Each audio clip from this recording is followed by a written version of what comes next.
Getting government back in the business of building affordable homes. Back into the business of housing. Back into the housing business. Back into the business of investing in housing. To double the pace of housing construction. Our government wants to see housing construction double. Double. The new housing starts in this country over the next 10 years. We're doubling housing stock, housing creation in this housing over the next 10 years. And we're currently on a path to double construction of new housing over the next decade. To double our housing construction over the next decade. Double the housing starts in this country over the next 10 years. We're going to double down on what's already working. Oof. Something smells liberal, doesn't it? Stinky. Yeah, that's what we're talking about today. The housing farce that is the Liberal housing plan. And it's been revealed by mortgage professionals, real estate professionals, everything. So we're going to prove it. It's a farce. It's a lie. It can't even happen. And we're going to cover it today.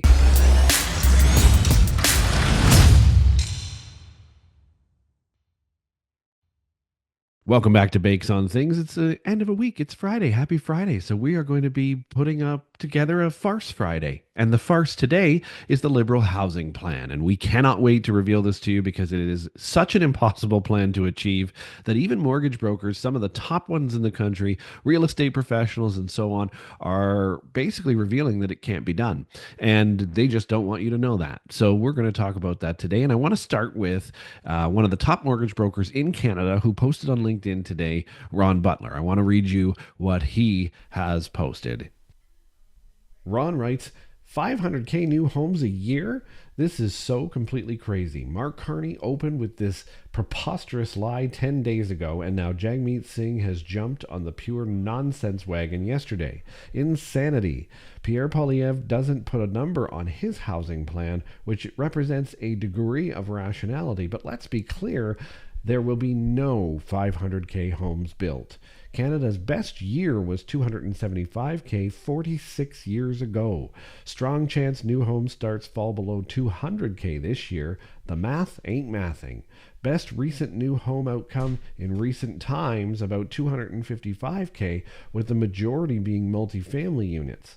Why do politicians endlessly repeat this build new homes lie so boldly and consistently? Because it's easy to lie with a long time frame. Once a year or two goes by, it's clear the 500K target was indeed ridiculous and impossible. The lying politician launches into a series of excuses and unexpected developments that prevented the promise of 500K from ever happening. It's really awful when you break it down. Politicians love to lie about distant objectives, stuff that's years away. The public forgets, and intervening events give some cover to the lie. But be very clear, in this 500K housing lie, the politician knows it's a lie when they say it. There is absolutely no chance we will never see 500K homes built in any of the next 4 years.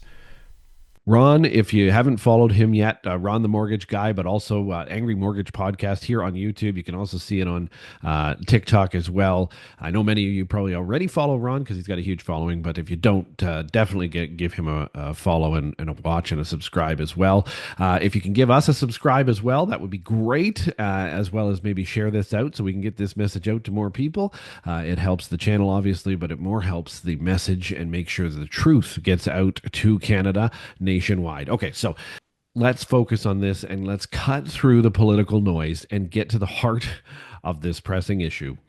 The Liberal Party's promise to build 500,000 homes annually. Now, you just heard what Ron Butler's thoughts are, and what I like about that too is he doesn't exactly give the Conservatives credit either on whether it's achievable, but what he does like about it is they didn't put a number on it.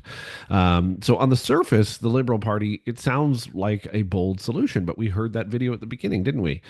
So it's not a solution to our housing crisis, but when we delve deeper, a troubling picture is actually emerging from this, especially the lying. The lying just continues. And this is one that raises serious questions about feasibility, ownership of the home at all. We'll talk about that, and the true beneficiaries of this actual plan. So first, we need to address the ambitious promise of 500,000 homes annually. Even the NDP, as Ron said, is trying to say that this can be done. But we also know it can't be done because we haven't even come close to that number in the history of Canada. The Liberals have unveiled their ambitious plan to construct 500,000 homes, and we're going to focus on the Liberal one today. Um, each year they want to do this, and we haven't even done it in 1 year ever before through a new initiative that they call Build Canada Homes, or the BCH. Well, this is starting to sound very Trudeau-ish. Anyway, this program aims to leverage public land and prefabricated construction methods to accelerate the housing development of this country. But here's the catch. While the numbers are impressive and the plan itself lacks clarity.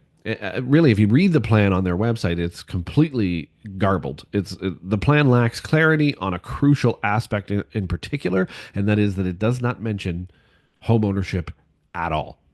That word is not in there at all. There's a conspicuous absence of details on how these homes will be allocated as well, and who exactly does own these homes, and what measures are being put in place to ensure that affordability for average Canadians is there. The plan doesn't even say that. So we don't have much detail at all, just a promise to build 500,000 homes. For whom and for what and at what price, and do they even own it? We don't know. This ownership ambiguity is the second thing that we have to talk about here. Like, who is going to own these homes? One of the most glaring omissions in this whole policy, Liberal policy in particular, is the lack of emphasis on home ownership. So this is a housing plan without home ownership?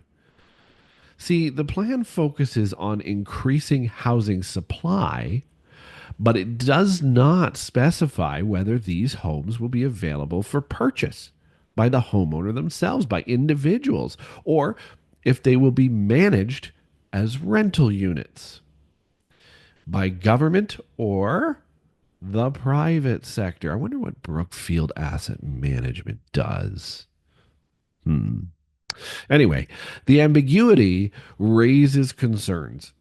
Not just the concerns of Brookfield and who will manage these things, but it doesn't really provide clearer pathways to home ownership, which is really the problem over the last 10 years that they say they're trying to resolve, even though they caused it. How can we ensure that these homes contribute to building equity for Canadians rather than merely expanding the rental market, which is already crazy as it is? This is really a huge question. This policy has enormous gaping holes in it. But let's talk about the prefabricated homes, for example. This is insane too, because it's not a silver bullet. It's a mirage. Okay, the plan heavily relies on prefabricated homes to meet its ambitious targets. But while prefab construction can sort of expedite building processes and it can reduce costs, although these are notoriously very expensive homes, by the way. So again, when it comes down to who owns these things, really big question here. But there are other challenges. There's challenges of quality and durability. Prefab homes may not actually match the longevity of a fully built home on the spot.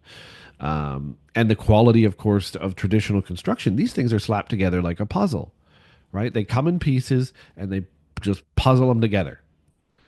Now, this could potentially lead to higher maintenance costs, which we don't want to see Canadians have to pay if they're already paying higher interest rates, if they're paying fees associated with this, whatever's happened. We don't even know if they're going to own these homes. So maybe the interest rates are moot and it's just going to be a high rent. Who knows?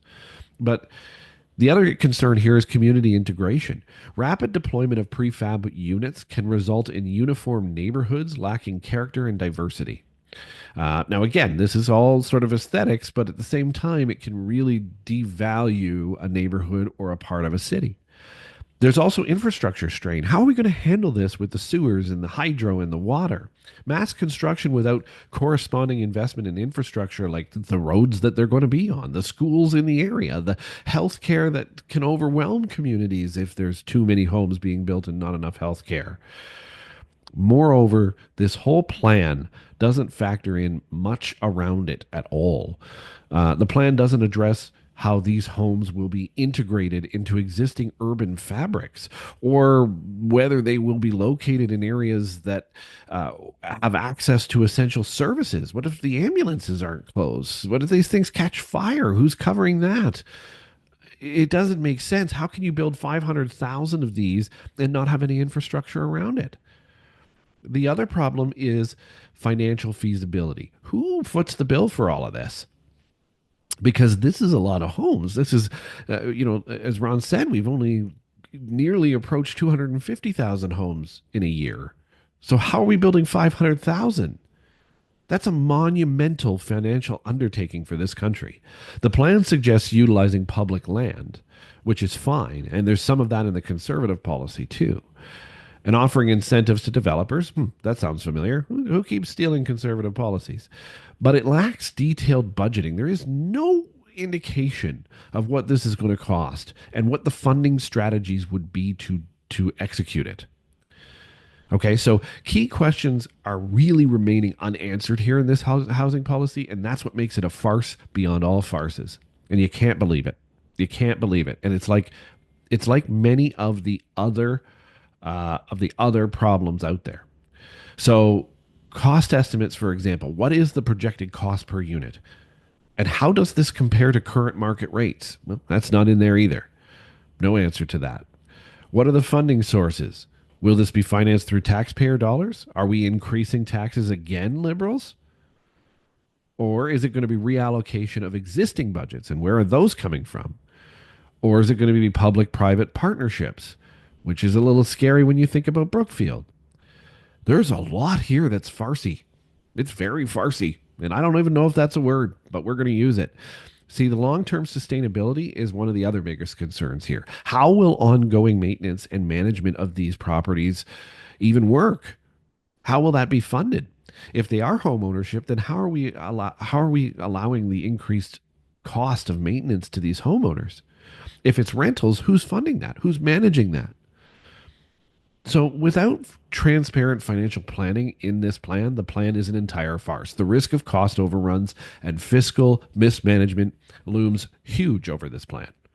Huge. There's nothing out there that they have said.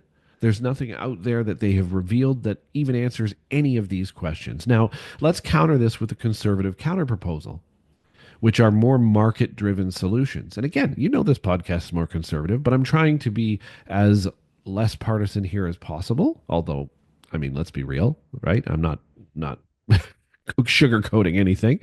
In contrast, though, the Conservative Party proposes a market-driven approach to address the housing crisis. So let's go over what their plan includes too. And listen, they all have holes because they're all new plans. There's no question about that. But I would argue that the Liberals' plan is an entire farce and has way too many gaping holes. So back to the Conservatives, reducing development charges. Okay. So incentivizing municipalities to cut fees associated with new housing developments will thereby lower costs for builders and ultimately buyers. And this is something that they are going to be doing together, right, with these municipalities, which is feasible and can be done. So that's number one. That one can be done. Utilizing federal properties. Well, we know the Liberals also want to do this. Now, again, their plan came out after the Conservatives, but here we go. Utilizing federal properties, selling off underutilized federal buildings to be repurposed, I should say, for housing, which will increase the supply without significant new expenditures. Now, again, both plans say that, so I'll give you that. Both plans want to do that. But here's another difference. Streamlining of approvals. We don't see that in the Liberal plan. The Liberal plan is entirely controlled by the government. It is not controlled by approving others and then letting them manage it. But the Conservatives propose implementing measures to expedite building permits and reduce bureaucratic red tape. Now, this will accelerate construction timelines. Again, another thing that is doable, okay, and is conceivably doable without massive cost to the taxpayer. These strategies aim to empower private developers instead. It stimulates competition, it creates jobs, and it increases housing supply organically. And this potentially leads to more sustainable and affordable housing options because the private sector is managing most of it. Okay. So these costs are not handed down in taxes and different other things. Okay. Now, what are the potential pitfalls? Well, the lessons from the past have to be learned here. Okay. History offers us a cautionary tale. We saw the video at the very beginning of this episode where we were looking at Trudeau saying the exact same things as Mark Carney is now saying. So this cautionary tale is about large scale government housing initiatives. Okay. Past programs have sometimes led to massive cost overruns, projects that exceed budgets due to unforeseen expenses, which they get away with because the government doesn't care. They think, well, it's just taxpayer money anyway. So cost overruns are cost overruns. But it's also contributed to delayed timelines. These bureaucratic hurdles the Conservatives are talking about are a real problem, and they cause significant delays in project completion. Now, there's also the quality concerns. We've talked about this already. Rapid construction of prefab homes compromising building standards is a big risk here. You see, without meticulous planning of the home and execution, the home itself isn't going to be great, but this plan isn't going to be great. It's the same thing. It needs to be meticulously planned and executed, and that's just not going to happen. The Liberal housing plan risks repeating these mistakes over and over and over again, resulting once again in wasted government resources and unmet housing needs. So we then need to look at the path forward. We need to demand transparency and accountability, which we aren't getting from the plan that is currently presented. And I don't believe that they will change it enough between now and Election Day to really get the answers we truly need as Canadians. Canadians deserve clear, actionable, and transparent housing policies. And really, it's only the Conservatives that have presented something like that. The NDP plan is, again, also completely non-feasible. So this will ensure that housing initiatives truly serve the public interest. And so therefore, we must demand detailed plans, comprehensive outlines of how housing targets will in fact be met, including the timelines. We don't get timelines, budgets, and quality information and quality standards. We're not going to see anything come of this. And this is really what I need you to see here. All of what I just said we need, they're not going to provide. It's too much to provide. So you're not going to know. And that is the worst thing. You can't go into an election not knowing. Also, what are the ownership opportunities? We've got to go back to that. Clear pathways. We need clear pathways for individuals to own homes. Our youth can't own homes right now. It's just too expensive. So how are we addressing that? Right? We need to foster personal investment and community stability, but none of that is in their plan. And there's no accountability measures whatsoever. There's no talk of regular reporting on progress of the plan. How is that going to happen? No talk of what the challenges might be. Okay. No talk of adjustments to strategies as needed. See, by holding our leaders accountable, regardless of who gets in, Conservatives as well, we can work toward housing solutions that are both ambitious and grounded in reality. And when you compare the two plans, the only one that's actually grounded in reality is truly the Conservative plan, because it integrates the private sector and it keeps costs down for the taxpayer. And this is the biggest key. We need to unlock housing for Canadians. The crisis has been created by the Liberals over the last 10 years, and they're just going to do it again. The dream of homeownership is a cornerstone of being Canadian. It is a cornerstone of the Canadian identity. And while ambitious plans are commendable, like building 500,000 homes, which we've never done before, they must be rooted in transparency, which isn't in the Liberal plan, feasibility, which definitely isn't in the Liberal plan, and a genuine commitment to empowering our citizens. Let's ensure that when you're looking at housing policies as part of the election review you're doing on your candidates, that let's ensure these policies reflect these values. Do your research, make informed decisions, because the Liberal housing plan won't work. And if all you need to know is go back to the start of this video and rewatch that video of the 2 leaders. Thanks for watching. Like, subscribe, and comment. Love to hear your thoughts as always. And thanks again for being a subscriber to this channel. We'll catch you next time.